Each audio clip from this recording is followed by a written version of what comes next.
Et bonjour à tous, bonjour à toutes, bienvenue dans ce nouveau numéro d'Avanti Nice. On est très content de vous accueillir, on est très content de faire cette émission malgré un dimanche tout simplement gâché, encore un par l'OGC Nice, une défaite 2-1 à la maison face à l'ogre nantais, face au terrible tactico Antoine Kombouaré. Alors on va pas se mentir, on le savait d'avance, entre le niveau de jeu affiché par l'OGC Nice en 2024, le fait qu'on relance toujours les équipes de gros morts et ce changement d'entraîneur comme au match aller pour Nantes, qui nous avait occasionné une première défaite à l'époque où le Farioli Ball était hype, était à la mode et servait à quelque chose. Et voilà, ça nous tombe sur la tête devant un stade quasiment vide, un temps pourri. Bref, la totale, le kebab, salade, tomate, oignon. On a eu tout ce qu'il fallait pour se régaler ce dimanche de Pâques. Voilà, tout simplement, j'en perds mes mots comme les joueurs en ont perdu leurs œufs. Bref, on va parler un peu de ce match, on va parler d'autres choses aussi, peut-être d'ailleurs pour commencer, histoire de se détendre. Sinon, l'émission, voilà, on sait, on enregistre à chaud. Là, on est dimanche après-midi, juste après le match. Alors, bon, soi-disant, on perd un peu d'objectivité parce qu'on enregistre tout de suite comme ça. Je pense très clairement qu'on doit enregistrer dans 3 jours. On aurait dit les mêmes saloperies sur la rencontre. Mais bon, voilà, si jamais c'est juste le timing de l'enregistrement de notre émission le problème, allez, on veut bien accepter cette critique-là. Mais sans plus attendre, je vais quand même introduire en tout bien tout honneur mes chroniqueurs du jour. On va commencer par Jérémy. Jérémy, bienvenue. Comment ça va ? Salut Sky, salut à tous. Je dirais juste pour commencer que malgré tout le chocolat que j'ai mangé, ça n'a pas suffi pour noyer ma tristesse. Ouais, c'est pas le chocolat qui t'a donné mal au ventre aujourd'hui, c'est ça ? C'est ça, c'est autre chose. Ouais. Mais bon, toi au moins, peut-être que tu as peut-être trouvé des œufs, toi au moins. Il nous fait l'amitié d'être là. Il avait fait un live européen à l'époque où la Coupe d'Europe était une réalité à Nice et pas juste des vidéos marketing. Il nous fait le plaisir d'être dans l'émission, c'est un habitué du Club Pancho notamment. Et puis, une star des réseaux sociaux et de la presse locale, c'est Louraille. Guy, salut Guy, comment vas-tu ? Salut Sky, salut Jérémy, salut à tous. Écoute, non, ça va pas, ça va non. plus. Bah non, ça va pas, bien sûr. Ça va plus. Sky, avec tes questions à la con, là, prends tu demandes si ça va. Bon, par contre, comment va Jean-Pierre River ? Est-ce que ça, tu peux nous le dire ? Ah, il va bien. Il va bien dans le meilleur des mondes, Jean-Pierre. Le meilleur des mondes, c'est Oron, c'est ça ? C'est son chalet ? La neige continue de tomber, les pistes sont pleines. Tout va bien. Tout va bien pour Jean-Pierre et c'est l'essentiel. Tant que Jean-Pierre va, tout va de notre côté. Allusion forcément à tes vidéos que tu nous fais souvent sur ton compte X. Bon ben, je le disais pour plaisanter à la mi-temps et en fait, malheureusement, mes plaisanteries se révèlent souvent être une froide réalité.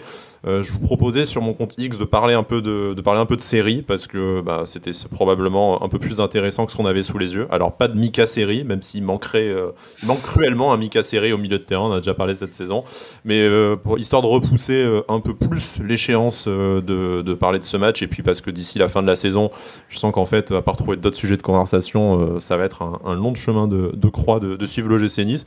Qu'est-ce que vous regardez, messieurs, comme série en ce moment, et qu'est-ce que vous êtes positif à nous dire sur vos vies, puisque l'OGC Nice ne nous en apporte pas vraiment. Bon, il y a Shogun qui est pas mal sur... Shogun sur... Ouais, tu es le deuxième à me la conseiller aujourd'hui. Je conseille, c'est pas mal. Je dirais pas que c'est exceptionnel non plus, mais pour l'instant, moi j'aime beaucoup. Et je passe un bon moment devant à chaque fois, donc voilà. Mais... Pas mal, mais pas exceptionnel, et tu passes un bon moment devant. C'est peut-être tout ce qu'on attendrait de l'OGC Nice cette saison. Donc voilà, s'il vous plaît, voilà. vous inspirez de Shogun, ça serait bien. Guy, je crois que tu es en pleine découverte d'un classique, toi, de ton côté. Ah ouais, moi j'ai commencé The Office, ça faisait un moment qu'on m'en avait parlé et que je voulais me lancer dedans. Et là, ça y est, la machine est lancée. Et contrairement à l'OGC Nice, je ne suis jamais déçu. Chaque épisode, j'y trouve mon compte. Donc vraiment, belle découverte. C'est la saison avec à thème, en fait, de l'OGC Nice, The Office. Complètement, sauf qu'il dure plein de saisons, apparemment. D'accord. Ouais, c'est comme quoi, c'est possible de reproduire des miracles, sauf chez nous. Nous, c'est plutôt la déception qui se reproduit. Il y a beaucoup de saisons de transition ou pas ? Non. Non, ça va. Non, on est sur des projets de 1 an. Voilà, les transitions sont rapides, il n'y a pas d'investisseurs chinois ou britanniques, donc tout se passe très bien. Et puis voilà, quoique The Office, c'est des Britanniques de qualité, au moins il y en a, contrairement à notre actionnariat. Voilà, écoutez, moi j'ai ma petite liste de séries sur mon application dédiée sur mon téléphone. Il y en a plein qui sortent là prochainement, probablement plus de séries à suivre qu'on va avoir qu'on a de bons joueurs sur le terrain. Nouvelle saison pour Star Trek, nouvelle saison pour Doctor Who, nouvelle série Star Wars. Nouvelle saison pour The Boys, House of the Dragon, Umbrella Academy. Voilà, tout ça, ça arrive avant le début de la saison prochaine. Donc, quoi qu'il se passe pour cette fin de saison et pendant le mercato, le nouveau projet sur 3 ans, les nouveaux non-investissements, tout ça, et voilà, on aura au moins de quoi passer des week-ends sympas grâce aux productions britanniques et hollywoodiennes. Donc, écoutez, voilà, n'hésitez pas à nous faire part sur tous nos réseaux de ce que vous regardez en ce moment. J'ai eu pas mal de suggestions sur mon compte, je les ai notées, merci, au cas où je décide de couper court à la saison du gym, ce qui pourra arriver bientôt d'ailleurs. En fonction du résultat face à Lorient, je vous annonce que je profiterai de cette émission pour vendre ma place face à Paris, parce que écoutez, au moins me faire un peu de thunes sur le dos d'un touriste, plutôt que de souffrir une soirée et de voir un octuplé de Mbappé dans mon stade. Je suis preneur. Bon. Écoutez, je pense qu'on a gratté 5 minutes, c'était le maximum, parce que faut quand même que cette émission continue à faire un peu d'audience pour qu'elle ait un intérêt et que les gens ne rage-quittent pas tout de suite. Je vous propose, messieurs, de commencer par le commencement, c'est-à-dire l'avant-match et le 11. Donc on sort d'une trêve internationale, on avait quitté le gym.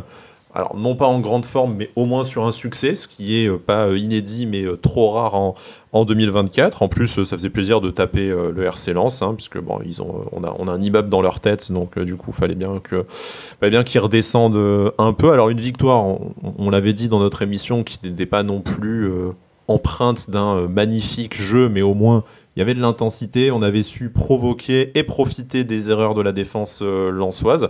Donc on s'attendait, on va dire, au minimum à revoir un peu d'intensité après, avec la réussite qui s'en suivrait ou pas. Et alors déjà, spoiler, non.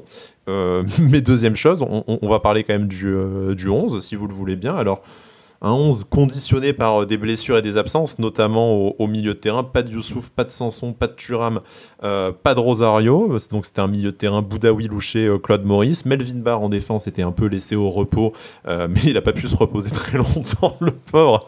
Après, en étant de retour de blessure, donc c'était Romain Perrault qui a commencé la partie. Le reste de la défense, c'est du classique. Et devant, on avait mis l'armada, la supposée armada, Mohamed Anicho, Terem Bofi, Jérémy Boga, donc une compo offensive. Tu peux dire que tu as au moins 5 joueurs offensifs sur le terrain. Boudaoui qui, quand même, normalement aussi des qualités de projection qu'on a déjà vu jouer ailier droit notamment, et des latéraux qui le sont aussi plutôt. Donc on se dit cool, on va essayer de jouer crânement de notre chance face au Borussia de Nantes et puis leur coller 3-0. Patatras, très clairement, il n'y a pas d'autre mot. Alors, même si, évidemment, c'est facile pour nous de refaire l'histoire et de revenir après coup sur la composition d'équipe. Ok, il y avait des joueurs absents, il y avait des choses éventuellement un peu conditionnées, notamment au milieu de terrain. Mais en fait, est-ce que, pour vous, déjà, on s'était mis dans les meilleures dispositions sur le papier? Est-ce que reconduire le 4-3-3 quand tu as autant d'absents au milieu de terrain, allez, j'oriente un peu le débat, je suis désolé, est-ce que c'était vraiment la meilleure décision? Et est-ce qu'en fait... il n'y avait pas déjà un petit, au-delà du comportement des joueurs, il n'y avait pas déjà un petit couac tactique dès la feuille de match? Alors, moi, il y a un premier truc qui m'a étonné, c'est que dans la compo, il n'y avait que 3 joueurs. Enfin, moi, j'ai vu que 3 joueurs, notamment en première mi-temps, sur le terrain. On a joué qu'à 3 contre 11, tu veux dire? Voilà. Moi, j'ai vu que Marcin Bulka, Dante et Mohamed Ali Chaud. Donc, du coup, je ne sais pas trop où étaient les autres. Je cherche encore. Mais voilà, du coup, ça m'a un peu surpris. Non, après, plus sérieusement, j'ai rien à dire sur la compo. C'était la compo attendue. Je m'attendais pas à ce qu'on change de système, parce que pourquoi, Et après, non, il y avait rien à dire. On n'avait plus que ces 3 milieux de terrain là, de toute façon, il me semble. Milieu de terrain qui était catastrophique comme d'habitude. Et ensuite, non, je pense que... moi, je m'attendais à cette équipe-là, peut-être voir Melvin Barr, mais en fait, oui, il avait encore besoin peut-être d'un peu de repos suite à sa blessure.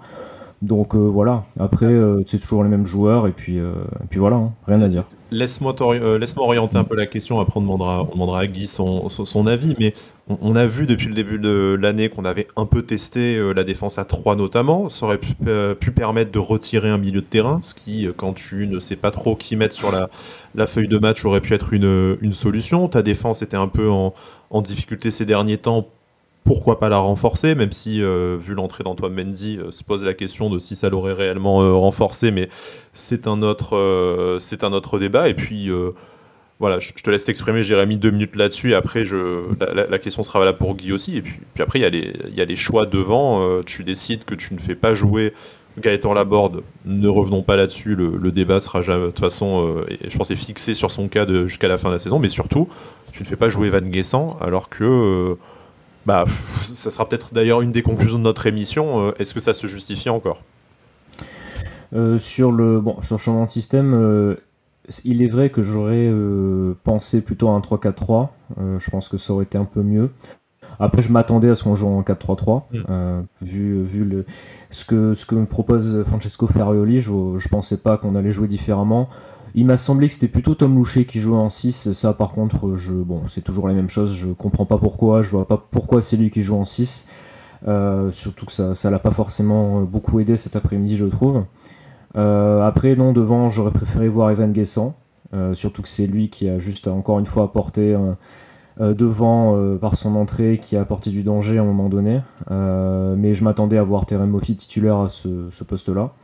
Donc voilà, j'étais pas surpris. Parce que tu ne t'attends plus à rien.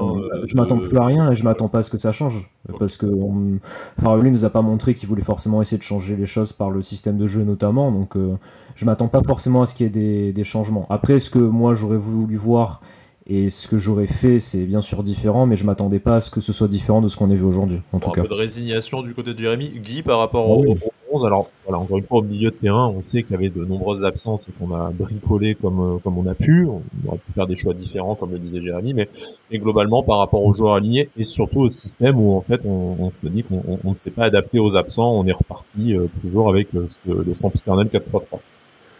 On a toujours affaire à un coach qui est frileux de toutes les façons. Il est frileux dans ses changements, il est frileux dans les compos.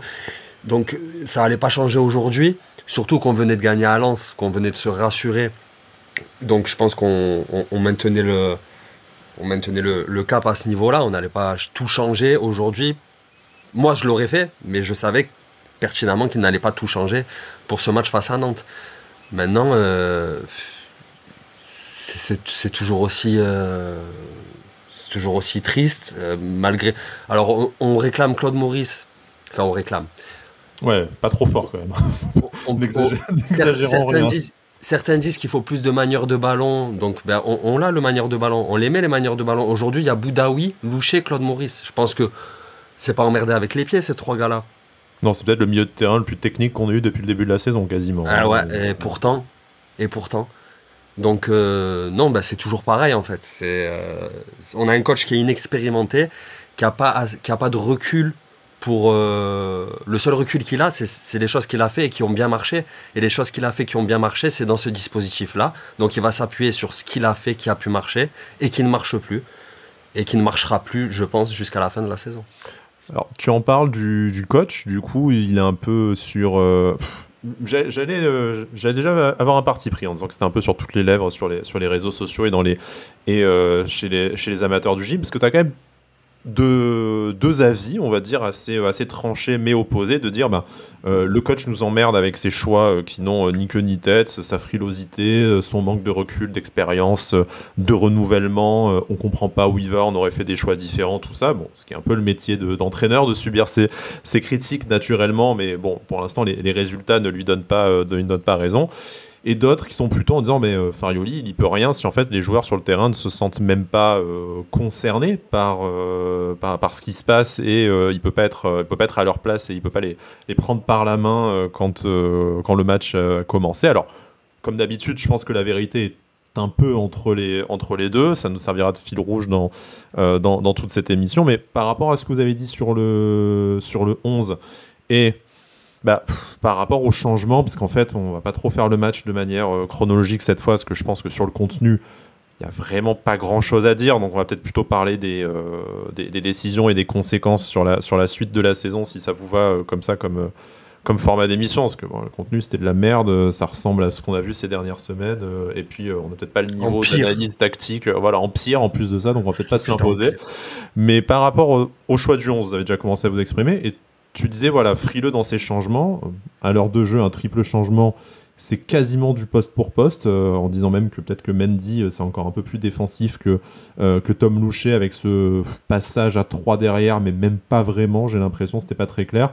Mohamed Ali Chaud qui sort pour l'entrée d'Evan Guessant et Romain Perrault qui ensuite laisse sa place à Melvin Barr, et derrière de toute façon, on a eu Laborde à la place de Boga et Aliou Baldé, incroyable, qui a pu jouer 10 minutes quand même cette année à la place de Lotomba. Donc en plus, il est rentré un espèce de poste bâtard de piston droit. Enfin, ça n'avait pas trop de sens, mais c'est vraiment du poste pour poste.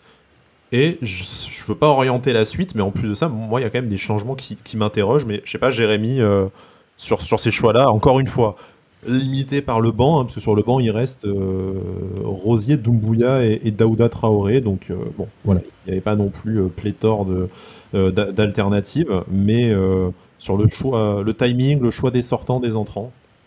Alors sur le timing, je me suis dit c'est bien de tenter, je pense que c'est intervenu un tout petit peu avant l'heure de jeu. Je me suis dit bon c'est bien parce qu'il faut changer quelque chose, hein, ça allait pas. Je me suis dit au moins il le tente assez vite. Je pense que le fait d'essayer de passer à 3 derrière, c'était pas mal. Il fallait peut-être le tenter à ce moment-là. Par contre, le changement, le fait de sortir Mohamed Ali Chaud, désolé, mais c'est une blague. Enfin, franchement, c'est une énorme blague. Quand tu vois le match de nos 3 joueurs offensifs, sachant que c'est le seul qui a tenté des choses, c'est le seul avec qui... il avait le long dans les pieds et tentait des choses, quoi. Le seul qui courait, qui essayait de faire des c'est lui différences, qui qui a gagné tentait des choses. match à Lens, hein, en plus. Voilà, et tu le sors à l'heure de jeu, quoi. Alors que c'est le seul qui montre quelque chose. Je trouve ça, désolé, mais c'est désolant. C'est désolant de voir ça. Sachant que Mofi ne fait rien du match et Boga ne faisait rien. Enfin, franchement, Boga, je sais même pas quoi sortir de son match. De toute façon, il joue un match sur 5 en ce moment, donc voilà. Mais voilà, dans le système, ça allait, on va dire, mais pour moi, le fait de se faire sortir Mohamed Ali Chaud, c'est une blague. Jérémy disait en première période que Mohamed Ali Chaud c'est un des 3 seuls joueurs qui se sont distingués.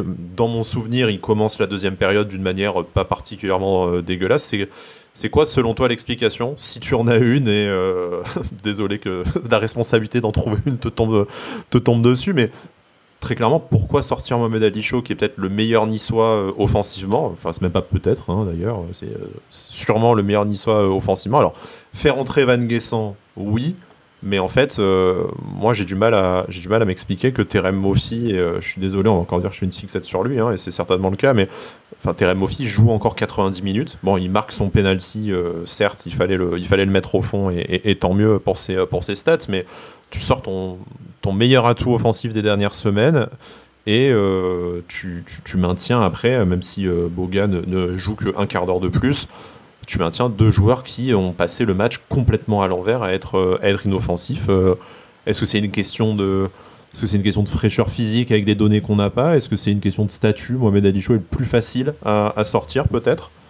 Oui, je pense. Et puis, alors là je vais rentrer un peu dans la fiction, mais dans l'hypothèse plutôt, où le club aurait dans l'intention de vendre Terem Moffi en fin de saison, durant le mercato d'été, le laisser un maximum de temps sur le terrain pour qu'il state et qu'il y ait un Crystal Palace ou un Bournemouth qui arrive avec une offre pas trop dégueulasse et qu'on limite la casse. Je vois que ça.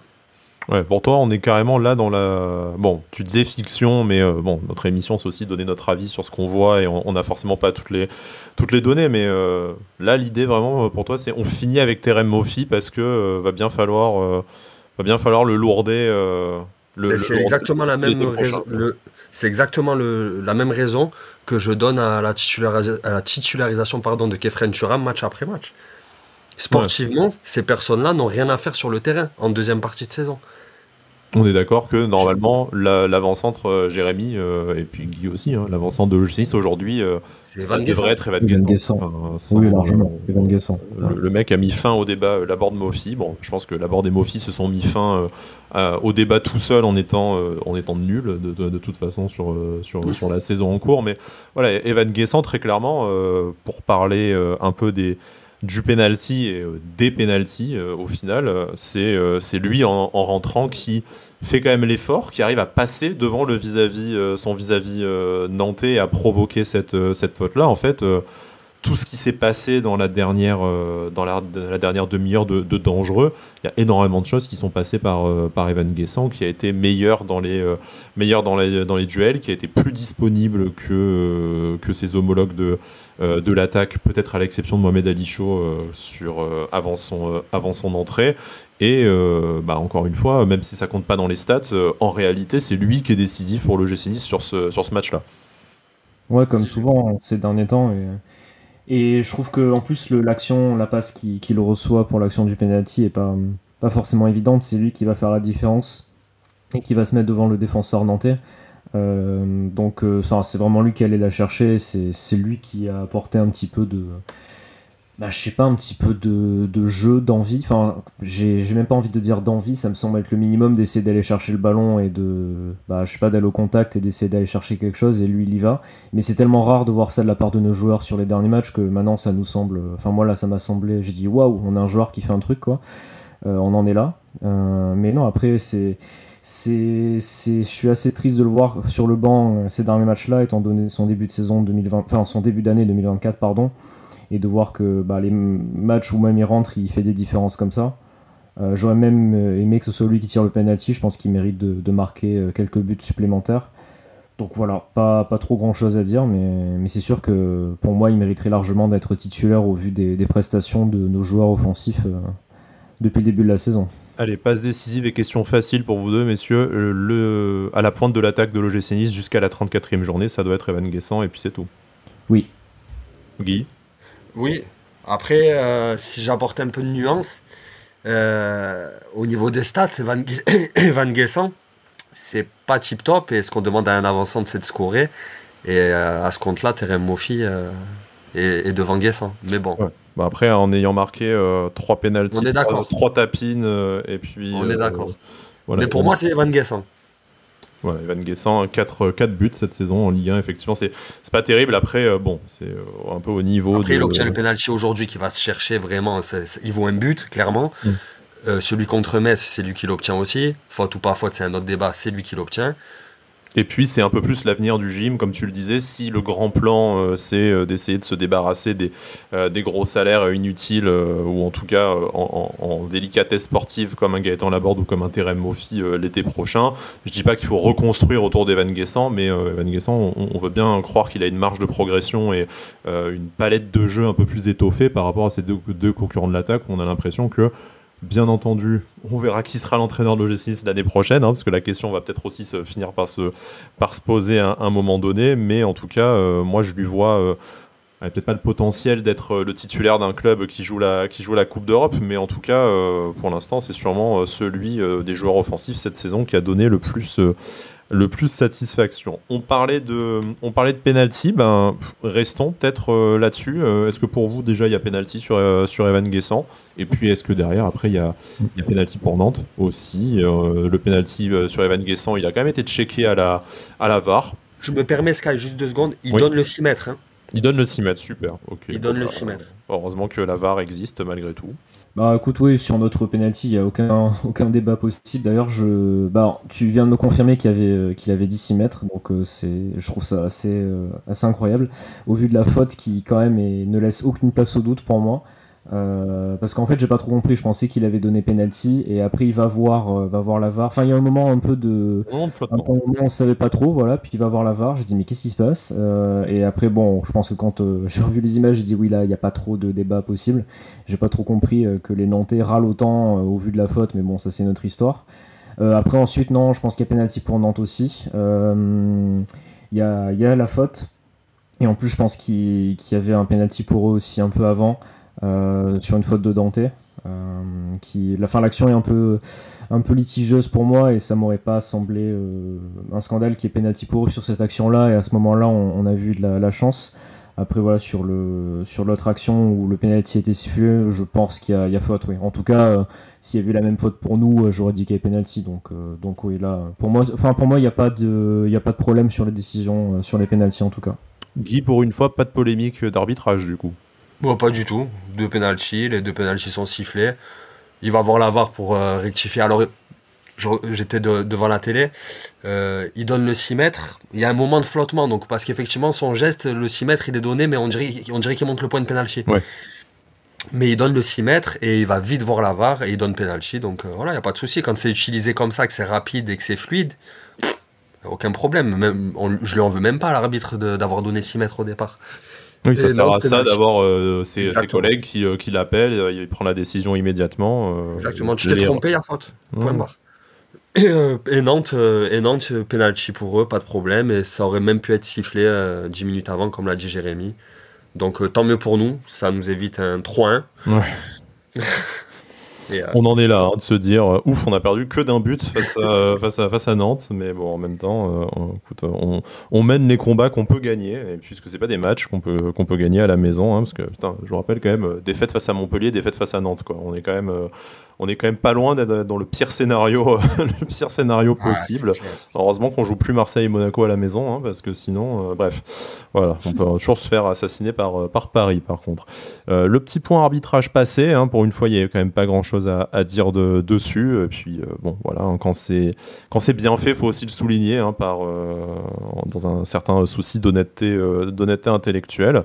Par contre, là où il y a voilà, où ça continue de jouer malgré un tacle rude, c'est dans la déclaration d'après-match de Marcin Bulka. Alors Marcin Bulka qui n'aura pas arrêté le penalty cette fois, on peut pas vraiment lui en vouloir, il part du bon côté, en plus Il a failli. de ça. Voilà, il a failli le sortir, il a encore monté sur les coups de pied arrêtés. D'ailleurs à un moment donné il a deux doigts de reprendre le ballon, il a bien tamponné le gardien nantais.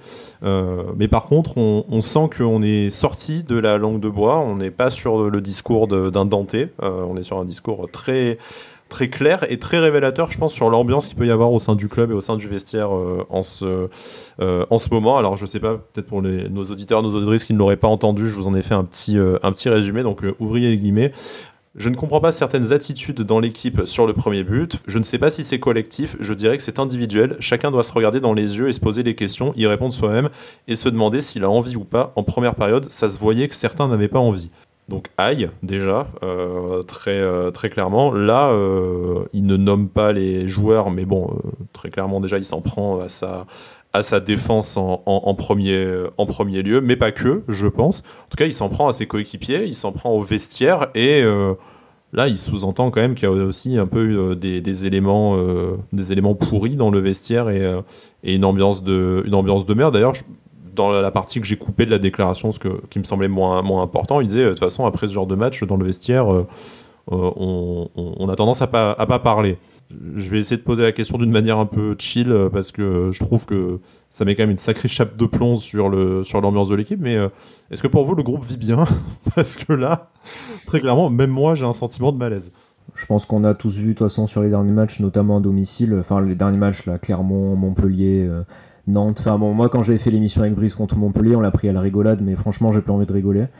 Les matchs comme cet après-midi, Todibo avec franchement, avec les supporters, j'imagine. non, ouais, non, mais franchement, moi je revois encore un match comme ça à domicile d'ici la fin de la saison. Je regarde plus aucun match, je préfère prévenir parce que j'en ai vraiment ras-le-bol. Les 5 premières minutes, on voit directement que ça va pas. Je veux dire, il n'y a aucun pressing, il n'y a rien. Personne, enfin, on joue à 2 à l'heure tout le temps. Il se passe rien. Tu sens que les joueurs, enfin les défenseurs, quand ils ont le ballon dans les pieds, ils savent pas à qui le donner. Donc on tente des trucs, voilà, mais il se passe rien. En plus sur les buts qu'on prend, franchement, C'est le Brésil, hein, avec le maillot jaune et vert sur le premier je veux but, dire le nombre de buts qu'on prend sur des centres comme ça au second poteau, où nos défenseurs se regardent après. Je veux dire, les mecs, il faut jouer l'action en fait. Le but c'est pas de regarder, c'est nous qui sommes spectateurs qui regardons le match, c'est pas vous en fait. Jordan Lotomba, il joue pas les Donc duels déjà. voilà, ce genre, ces duels-là, je sais plus, je peux même plus les compter combien. Enfin, il y en a eu tellement cette année de buts pris comme ça sur les buts au second poteau où on se fait prendre dans le dos comme ça. Donc je veux dire, il faut peut-être essayer de travailler ça en entraînement. En fait, je vais même pas parler de foot, de tactique, de technique, d'erreurs de placement, tout ça, mais il y a un vrai gros problème de mentalité, il y a un vrai gros problème d'envie là. C'est pas possible. Je veux dire, on a rien fait de la première mi-temps. En seconde mi-temps, il y a eu quelques petites actions, il y a eu 2-3 tirs. Barre, il est rentré, il a essayé.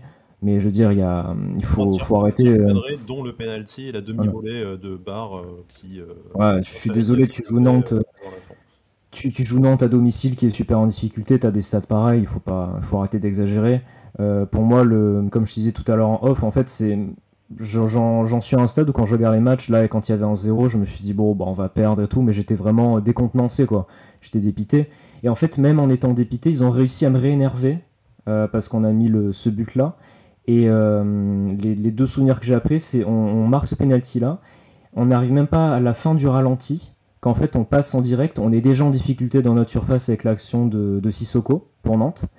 2 minutes après, on est encore en difficulté et on se prend le penalty. Donc il a fallu 2 minutes à Nantes pour nous mettre en difficulté 2 fois dans notre surface sans qu'on se réveille. Et il nous a donc fallu 2 minutes pour encaisser un but. Et après, Nantes n'a pas fait grand-chose de son match, hein. Ils ont fait le strict minimum. Mais c'est dire qu'en fait, un FC Nantes qui est en difficulté, qui vient changer d'entraîneur, il leur a fallu 2-3 actions dans le match pour nous mettre 2 buts et gagner le match facilement. Donc voilà, on en est là quand même. Donc là, à un moment, c'est pas qu'une question de talent, c'est pas qu'une question de tout ça, parce que bon, il y en a beaucoup, je pense, qui pensent avoir du talent et qui n'en ont pas forcément. Mais il n'y a même pas des bases d'envie, il n'y a même pas des bases de. Il n'y a même pas, je sais pas, il n'y a même pas de réelle envie d'aller gagner le match, de se dépasser. Dire, il y a vraiment. Tout le jeu est beaucoup trop lent, et à la fois aussi, il y a ces données-là, et aussi les joueurs ne savent pas du tout jouer ensemble, moi je trouve. Enfin, il y a trop de fois où il n'y a pas d'instinct, il n'y a pas de premières intentions, il n'y a rien. Il y a rien qui se crée, c'est que des petites passes tranquilles comme ça. Les coups de pied arrêtés aussi, c'est une catastrophe, hein, les corners, les coups francs, il n'y en a pas un qui est tiré correctement. Enfin, en tout cas, cet après-midi, il n'y en a pas un qui a été tiré correctement. Donc, voilà, franchement, dépité encore une fois par ce qu'on a vu, surtout dans le comportement global, où il y a strictement rien à en retirer. C'est ça qui est le pire.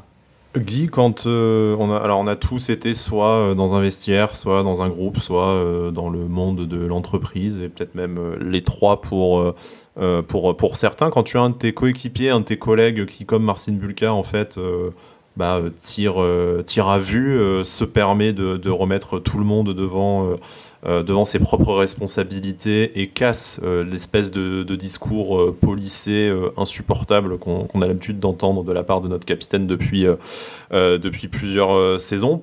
Pour toi, comment est-ce que si on était dans le vestiaire, comment est-ce qu'on le vivrait? Est-ce que ça ouvre la porte à une discussion? Ça casse un peu le vernis et du coup, peut-être qu'ils se diront un peu les choses et quitte à ce que ça chauffe un peu, ça va peut-être remettre des mots sur quelque chose et repartir de base un peu plus saine. Est-ce qu'au contraire, c'est le genre de truc qui peut faire péter complètement le vestiaire? Parce que même si Marcin Bulka est lui relativement irréprochable, tu peux comprendre qu'avec les égos des champions qu'on a dans le vestiaire, ça peut rapidement piquer. Ou pire, en réalité, vu comme le disait Jérémy, on n'en est même pas au point de se poser la question de tactique, de niveau sportif, mais juste d'avoir des joueurs concernés. En fait, est-ce que les mecs qui ont abandonné l'idée d'être performants et d'être à l'OGC Nice dans les prochaines semaines vont pas juste n'en avoir rien à foutre, puisqu'ils en ont déjà rien à foutre du maillot qu'ils portent? Alors la sortie de Bulka, pour moi, c'est on cherche un mal pour un bien. Moi, si je suis à l'intérieur du vestiaire, évidemment que je le prends mal et que je vais aller lui en parler. Après, il faut être courageux, hein, il fait quand même 30 kilos de muscles et 20 cm de plus que tout le monde. Hein, donc, ouais, non, mais sans parler de bagarre, tu vois, mais est-ce que c'était nécessaire de parler de ça à la presse? Est-ce qu'on pouvait pas en parler entre nous? Ça va, comme tu disais, ça va faire craquer le vernis. De toutes les façons. Ou alors c'est que vraiment, il y a un vrai problème. Si tout le monde s'en fout, en plus que ce que dit Marcin Bulka, c'est problématique. Mais j'ai du mal à concevoir, parce que l'attitude des joueurs, elle est dégueulasse, mais j'ai du mal à concevoir que les joueurs puissent se dire, allez, on en a rien à foutre, on rentre sur le terrain et j'espère qu'on va perdre.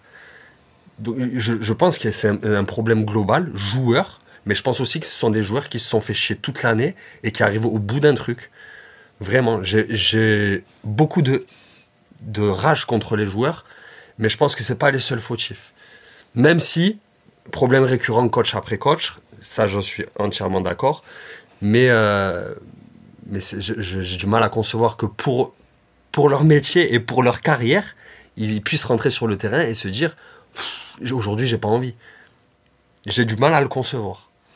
Après, si on essaye de regarder d'un point de vue extérieur, sans blâmer, si vraiment on reste sur de l'objectif, qu'on essaye de pas désigner, lui il a une mentalité de merde, lui ça se voit qu'il a pas envie, parce qu'on les connaît pas personnellement, on a tous après nos préférés, nos joueurs détestés, mais voilà, si on essaye de pas faire d'interprétation. Si tu regardes en fait juste la situation de chaque joueur par rapport au club.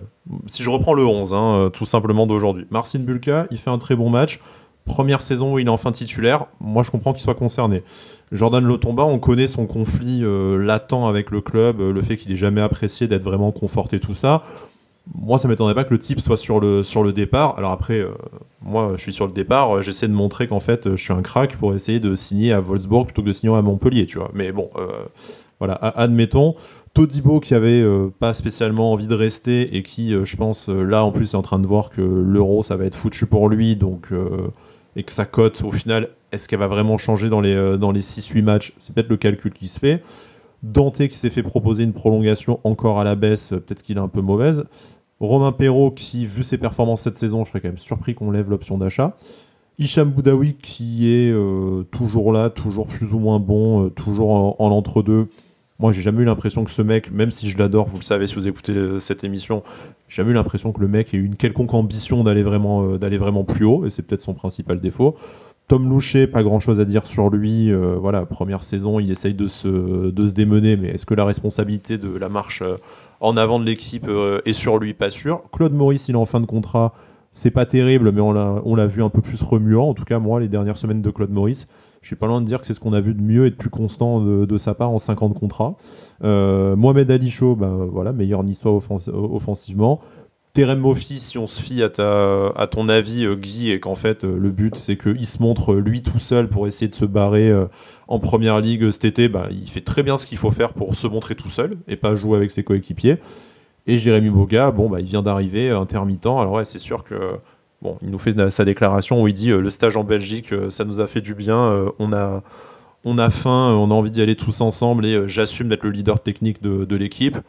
Bon, pas sur ce match-là. Après, on va pas tout jeter de Jérémy Boga. Mais en fait, quand je regarde Gaëtan Laborde, il fait une entrée dégueulasse, mais si en fait on lui dit t'as le plus gros salaire, donc ça va être dehors cet été, et qu'en fait dans les entrants qui sont bons, t'as Guessant et Melvin Barr qui eux aussi ont quelque chose à jouer contractuellement, au final je suis qu'à moitié surpris en fait par les performances individuelles de certains joueurs, parce que collectivement tu sais pas si tu as vraiment encore quelque chose à jouer. Donc on en parlera à la fin de l'émission par rapport au classement et à la course à l'Europe, mais en fait j'ai l'impression que ces joueurs-là, ils sont tous concernés par leur situation individuelle, parce que le projet collectif du club, ça ne leur parle plus du tout pour toutes les raisons que j'ai évoquées. Et en fait, tu as l'impression que tu pars en ordre dispersé avec chacun ce qui le concerne et chacun ce qui l'arrange. Et du coup, sans surprise, ça donne quelque chose de complètement erratique, qui n'a ni queue ni tête. Et j'ai même pas envie de leur en vouloir. S'ils n'ont pas l'amour-propre d'essayer de donner le meilleur d'eux-mêmes, c'est des salopes et puis c'est tout, quoi. Mais j'en arrive même à voir en fait de manière pragmatique le comportement de chacun, même pour ceux qui sont déficients. Après, peut-être que je projette un peu. Je sais pas ce que vous en pensez, hein, mais au final, moi j'ai l'impression qu'on avait aujourd'hui un 11 de gens qui dont la majorité en fait sont pas concernés par l'avenir de l'OGC Nice. Donc du coup. Ça se traduit par encore une bouillie de football. Franchement, je saurais pas dire. Après, j'espère pas que tout le monde regarde tout le temps sa situation individuelle. C'est un sport collectif, quoi. Donc, si on en est là, il faut aller faire du tennis, tu vois. Ou faire un sport. T'as placé ton cher tennis. Non, mais je veux dire, il faut pas faire du foot. Le but, c'est quand même de jouer en équipe, d'aller chercher les victoires en équipe, de vivre avec un groupe, de vivre de belles choses, quoi. Ouais, mais justement, si tu mets ça avec la déclaration de Bulka, est-ce que t'as l'impression qu'en fait, t'as l'impression que ça joue, enfin, entre ce que je vois sur le terrain et ce que j'entends de Marcin Bulka, moi, j'ai pas l'impression d'avoir affaire à une équipe, en fait. Non, bien sûr. Et c'est justement le premier problème. Ce qui m'agace un peu depuis quelques saisons, c'est que dès qu'il y a donc quand on gagne, tout ça, tout va bien, mais dès qu'il y a un petit couac dans la saison, après t'as l'impression que c'est fini, quoi. Impossible de réarranger les choses. T'as l'impression que personne se parle, tu sais qu'il y a des non-dits. T'as pas le droit d'avoir une mauvaise période. En fait, dès que ça commence que c'est mauvais, c'est fini jusqu'au bout. t'as pas le droit d'avoir. Il se passe un petit truc, ouh là là, tout part en live, tu sais plus quoi faire, personne prend les choses en main, tout ça. Donc après, je suis d'accord avec ce que disait Guy, hein, c'est pas que les joueurs. Hein, de toute façon, quand ça va pas sur le terrain, c'est un ensemble de choses, c'est pas que les joueurs non plus. Parce que c'est vrai qu'on parle beaucoup des joueurs, mais bien évidemment que tout le monde a ses responsabilités dans ces cas-là.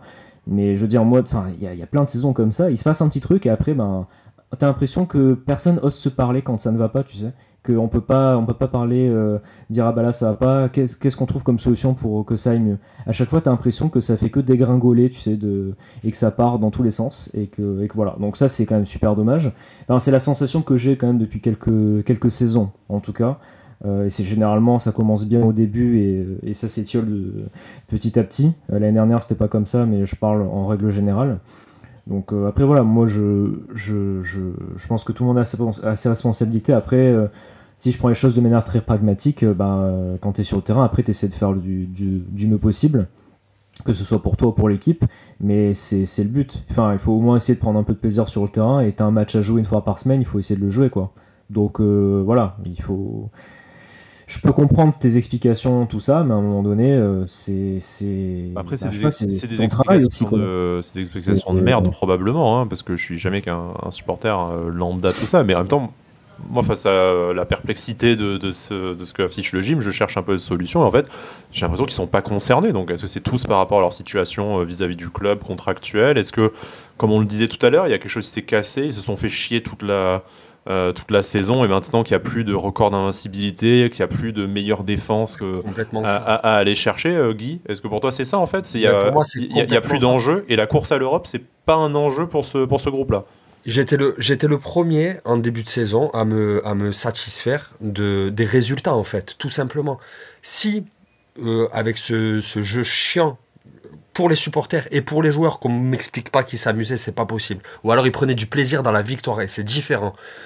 Si, avec ce système de jeu, tu m'emmènes à la 2e place, chapeau, rien à dire, formule magique, il n'y a que les résultats qui comptent à la fin. Si, avec ce jeu, c'est pour finir 7e, je pense qu'on peut finir 7e autrement. Pour les supporters, pour le club, pour les joueurs, il y a moyen de s'amuser et de finir 5 ou 6e. Là, ce n'est pas possible. Les joueurs ont été maintenus en haleine par le record d'invincibilité, la meilleure défense d'Europe, et on n'a toujours pas perdu au bout de 13 journées. Et tout ça, c'est des petits challenges qui te maintiennent un peu, qui te font, entre guillemets, surperformer, parce qu'on n'avait rien volé. Faut pas non plus leur enlever ça. Maintenant, la défaite à Nantes, la première, moi je pensais qu'elle allait nous faire du bien, parce que ça allait nous enlever. Te libérer d'une responsabilité. Ouais, exactement, ça allait nous enlever ce truc dans la tête, et quand est-ce qu'ils vont perdre, et ils ont toujours pas perdu. Et en fait, elle a fait beaucoup plus de mal qu'autre chose au final. Mais je pense qu'on était maintenus par ces challenges, invincibilité, toujours 2e, et 6 points d'avance, 7 points d'avance, et on a pris que 4 buts. Et une fois que tout s'écroule, après c'est les dominos. C'est les dominos, et tu prends plus de plaisir sur le terrain, t'as plus de résultats, forcément il y a toute la merde qui remonte.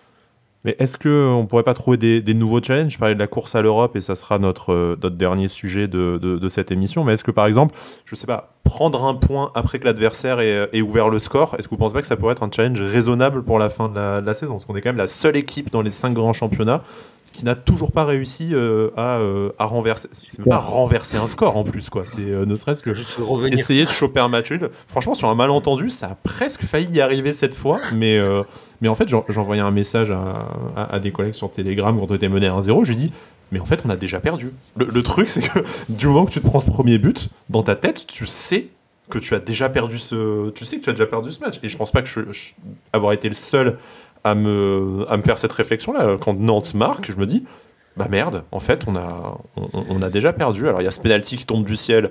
Mofi le transforme, heureusement, pour la santé mentale de tout le monde. Et tu te dis, bah putain, on va peut-être au moins vaincre ce signe indien. Et peut-être que du coup, justement, ça va casser quelque chose, casser un espèce de fantôme qui parasite un peu les esprits sur cette stat maudite. Et tu vas pouvoir relancer la machine. Bah en fait, non, ça te met la tête dans les chiottes, et ça te conforte dans le fait qu'en fait, t'es la seule putain d'équipe d'Europe qui a pas réussi à prendre un point une fois que l'adversaire a ouvert le score. Et en plus, merde, face au FC Nantes, quoi. C'est pas... On va pas revenir sur Nantes, Comboiré, voilà, de 2022, décidément, que des images de plaisir, mais...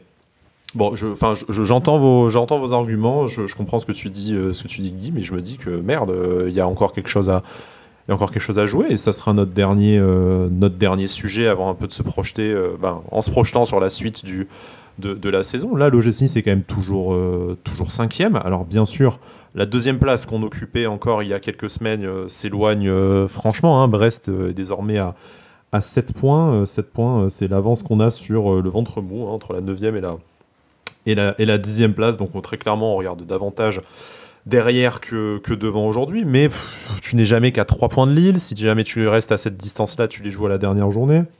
6 points de Monaco pour le podium, ça commence à devenir assez difficile, surtout vu la dynamique des deux équipes. Donc tu te dis que déjà la Ligue des Champions, tu as plus ou moins dit au revoir. Et puis même si tu regardes quand même derrière, parce qu'on se rappelle, c'est 6 places qui sont européennes, et peut-être 7 si jamais c'est le PSG qui gagne la Coupe de France. En fait, le 7e, il y a cette espèce de densification là. Tu as Marseille, parce qu'on enregistre avant le classique de ce soir, donc on espère quand même que Paris fera le job pour maintenir nos illusions européennes encore un petit peu de temps, mais en supposant que Paris gagne, à 39 points, 4 points derrière nous, tu as à la 7e place Marseille, à égalité de points 8e et 9e, tu as Rennes et Reims. Donc en fait, rapidement, il y a un monde où, après une défaite au Vélodrome dans 2 matchs, tu es dans le ventre mou du classement et plus dans les places européennes. Alors que, en réalité, moi je pense à ça, alors que tu devrais penser plutôt à choper cette 4e place, qui est une place pas directe en Ligue des Champions, mais qui est quand même une place de barragiste en Ligue des Champions, ce qui serait peut-être décevant par rapport au début de la saison, mais qui serait un putain d'accomplissement pour notre club. On n'y a pas été souvent, même la 5e place en Europa League, là,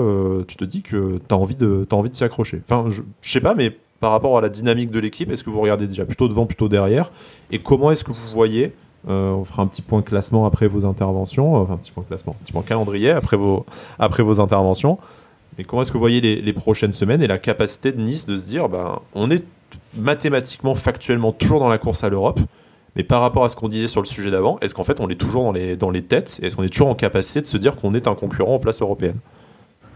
Moi, ça fait un moment que je regarde plutôt derrière. Honnêtement, c'est l'ADN du club de regarder derrière. Non, mais quand j'ai vu Lille-Lens ce week-end, je me suis dit bon, s'il y a à choisir entre les deux pour qu'il y ait une victoire, c'est mieux que ce soit Lille, parce que je me suis dit au moins Lens ne repasse pas devant, etc., etc.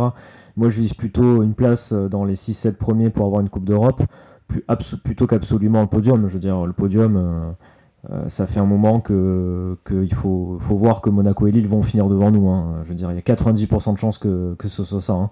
On n'est pas du tout dans la même catégorie. Et le Brest d'Éric Roy et de Pierre Lesmelou, n'oublie pas.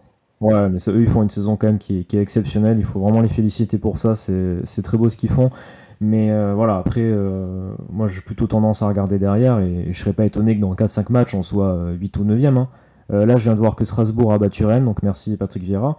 Mais dans 3-4 matchs, si Rennes, Marseille nous passe devant, je veux dire, c'est normal. Enfin, heureusement qu'on a cette victoire à Lens. Je sais même pas comment c'est possible qu'on soit allé gagner à Lens ce match-là.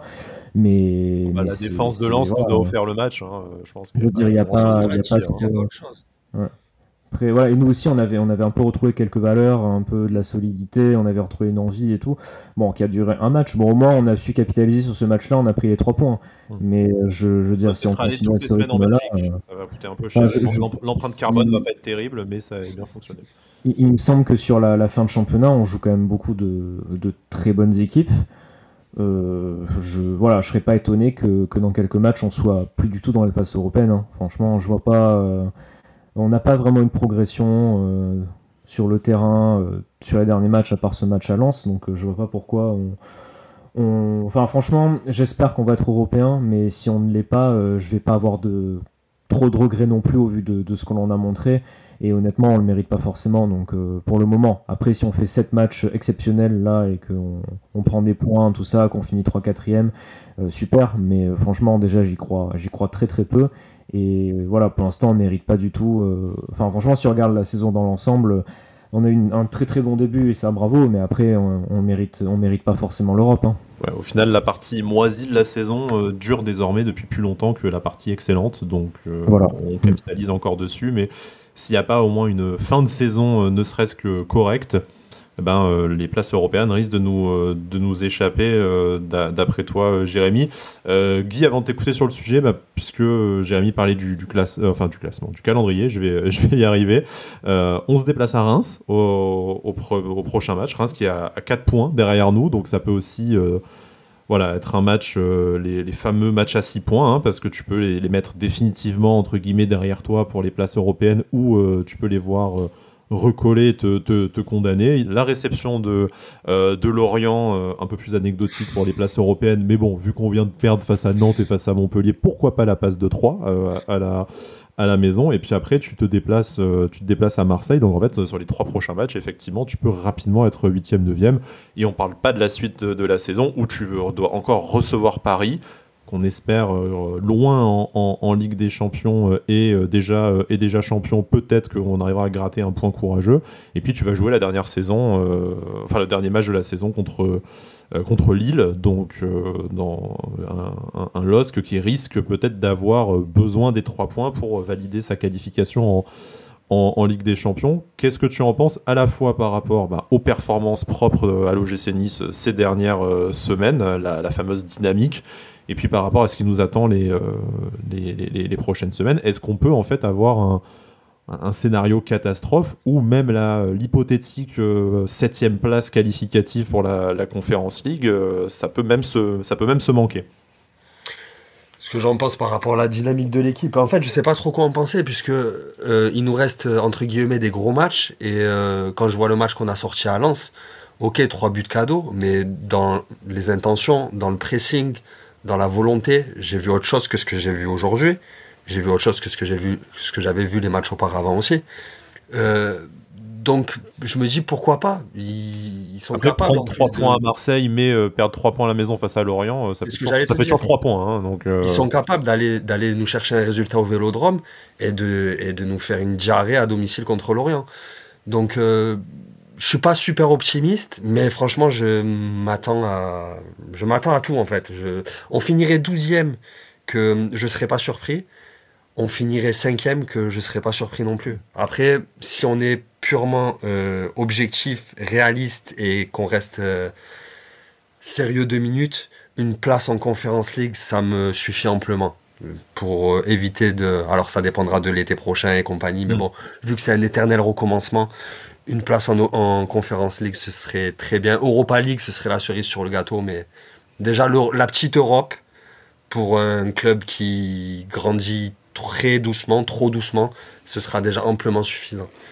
Ouais, puis on a une revanche à prendre dans cette compétition aussi, au passage, si on peut ne pas l'avoir quitté uniquement sur cet horrible match face au FC Bâle. Ça serait pas ça serait pas. Je me rappelle plus ça. Non, c'est comme Limassol, cette ville me dit quelque chose, mais j'arrive plus à mettre en rapport les événements. Tu vois, mais bon. Et voilà, on sent qu'on est dans une période où les choses ne se passent pas super bien, quand tu ressors systématiquement les mêmes souvenirs traumatiques. Voilà, on a parlé de Nantes 2022 aussi tout à l'heure, après Nantes 2024, qui certes a moins d'incidence sur notre santé mentale, nous bat tout le temps maintenant du club, mais bon, qui reste quand même un sacré dimanche pourri, tout simplement. Messieurs, je pense qu'on a été courageux sur la durée de l'émission et sur l'analyse du match et de la santé de notre équipe, parce que très clairement, on n'a pas. Après ce genre de match, on aimerait bien aussi tout simplement rage quit et ne parler à personne jusqu'au prochain match. Prochain match le 7 avril à Reims. On a parlé un peu des enjeux au niveau du classement sur cette rencontre, mais bon, je pense qu'au-delà du classement, là, sur la fin de la saison, l'OGC Nice nous doit 2 choses. Déjà, tout simplement l'honneur et le respect de ce maillot et de nos couleurs, et puis nous donner un peu d'espoir pour la saison prochaine. Est-ce que ça passera par une qualification européenne ? On le souhaite, on y est habitué maintenant, une saison sur 2, et ça tombe cette saison-là. Mais en fait, qu'on ait l'impression de construire quelque chose pour l'année prochaine, parce que là, pour l'instant, c'est un champ de ruines, et à part dire qu'on doit tout cramer et tout recommencer, super, mais bon, ça c'est un projet qu'on a tous les ans, ça ne fonctionne pas très bien. On en serait presque à regretter les projets sur 3 ans de Jean-Pierre River. Mais bon, on n'en est pas encore là. On vous souhaite malgré tout une bonne semaine. Nouvelle émission la semaine prochaine après la rencontre face à Reims. Et d'ici là, malgré tout, Issa Nissa.